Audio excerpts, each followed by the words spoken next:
Hindi nakaligtas sa mapanuring mata ng netizens ang pagtanggal ng SB19 members sa group name na SB19 sa kanilang personal IG accounts. Ang SB19, na pinakasikat na P-pop group sa bansa, ay binubuo nina Pablo, Stel, Josh, Justin, at Ken. Nabuo ang kanilang grupo noong 2018, sa ilalim ng kanilang dating talent management, ang ShowBT, isang Korean company. Noong June 2023, inanunsyo ng grupo na umalis na sila sa ShowBT at bumuo ng sarili nilang kumpanya, ang 1Z Entertainment. Sa YouTube account ng SB19, noong October 19, mapapanood ang vlog kung saan opisyal nilang inilunsad ang logo ng 1Z. Si Pablo ang tumatayong CEO ng grupo, at ipinaliwanag niyang as early as 2018 ay nangarap na sila ng kanyang mga kagrupo na dalhin ang Filipino music sa global stage. Marami raw sa mga tao sa paligid nila ang nagsabing sobrang laking pangarap iyon na tila imposibleng matupad. Pero nagpatuloy raw ang grupo hanggang sa marating nila ang estado nila ngayon bilang pinakasikat na P-pop group sa bansa. Nagpatuloy kami dahil unang-una, we have each other to lean on, and naniniwala kami kapag pinag-igihan namin may mararating kami, saad ni Pablo. Saka ipinaliwanag ni Pablo kung paano nila napili ang pangalang 1Z.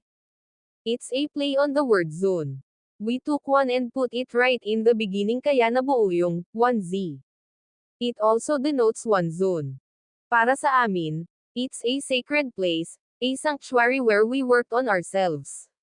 We try to hone our talents, we try to develop all the aspects of our personalities, saad ni Pablo. Dagdag niya, dun naman sa in the zone, this is the state of being where we access yung 100% potential na kayang gawin ng isang person para makita yung galing nila, without the limitations of creativity. Walang nabanggit ang SB19 tungkol sa pagkalas nila sa ShowBT at kung ano ang estado ng relasyon nila sa dating management. Napag-alaman ng Philippine Entertainment Portal, mula sa sources na in the know sa pangyayari na nagkaroon umano ng falling out sa pagitan ng SB19 at ShowBT Entertainment. Isa sa isyu ay ang pagmamay-ari ng trademark ng pangalang SB19, at ang copyright ng mga orihinal nilang mga kanta. Sa pagsasaliksik ng PEP-PH na pag-alaman namin na ang ShowBT ang nagmamay-ari ng trademark na SB19. Sinasabing pati ang copyright sa mga kanta ng SB19 ay pagmamay-ari ng ShowBT.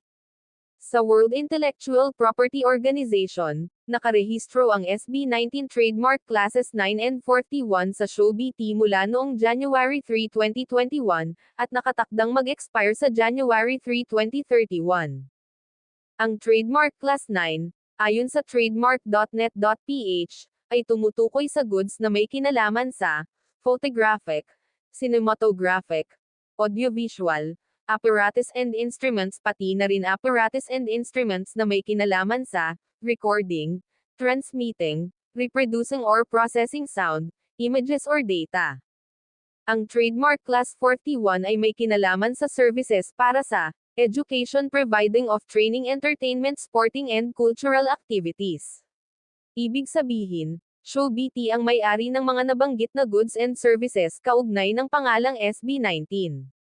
Hindi malinaw kung ano ang posisyon nina Pablo, Stel, Josh, Justin, at Ken sa isyong trademark pati na rin sa copyright ng kanilang mga kanta.